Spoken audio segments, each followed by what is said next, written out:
everybody, welcome back. This is your tropical update for August 9th. We're currently watching the remnants of Debbie here. It's post-tropical cyclone on the Pennsylvania-New York border, making its way through the northeastern United States. Major flood threats associated with that. Just real briefly here, we're looking mainly the remaining threats over much of New York. Today, a moderate risk of flash flooding associated with that. We move on to the next system here, which is not yet an invest, but a 60% chance of formation. And that will be making its way towards the Greater Antilles, the Bahamas, perhaps the same area which just got plenty of rain. So that's worth noting. Let's move on to the GFS model. I'm choosing a little bit different of a format than usual today because one, I'm having trouble making the PowerPoints at the moment due to travel, and two, because this is really more of a long-range forecast video, not an active forecast video. So here is Debbie located over New York right now, and here is this developing system over the Central Atlantic. As we pop ahead here 2 days from now, we get this system still over the Central Atlantic. Debbie is now absorbed into another low pressure system over here, being in the process of being absorbed into another low pressure system here. By the time we get to 3 days, we're now nearing the Lesser Antilles, and we could begin to see this system develop. If it really gets stacked together, we could see a depression as early as 3 days from now. We're also going to watch this low pressure system over the central United States right here. If we move on up another day, we see this system continue to develop over the Lesser Antilles.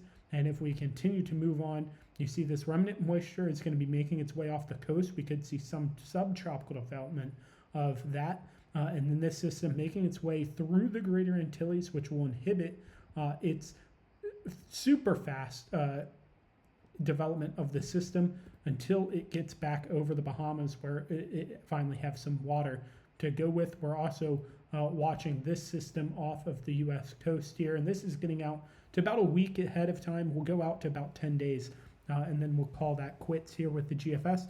Off the Florida coast, we bring, again, we could see that system develop subtropically. Otherwise, we have a likely hurricane making its way towards South and North Carolina again, and then up through the Northeast again, this time a little bit closer coast-wise, but again, this is still 10 days out, so a lot to be decided here.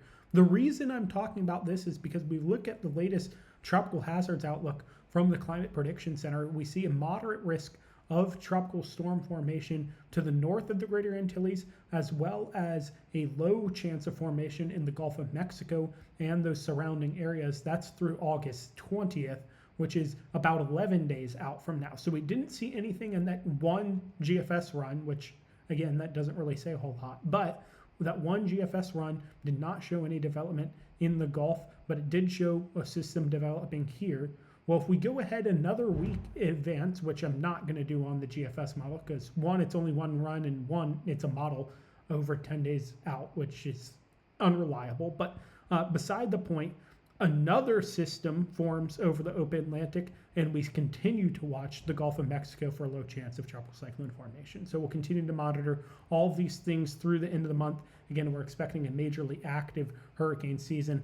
We're looking at 23 to 25 storms between most of the projections from most sources, and we're already at 4. So we still have plenty of more storms to go this season, probably about 20 more if the long-range forecasts like this one are right, and we could see 2 or 3 of those form within the next few weeks. That's all for now. Chris Dixon, Info Weather Media.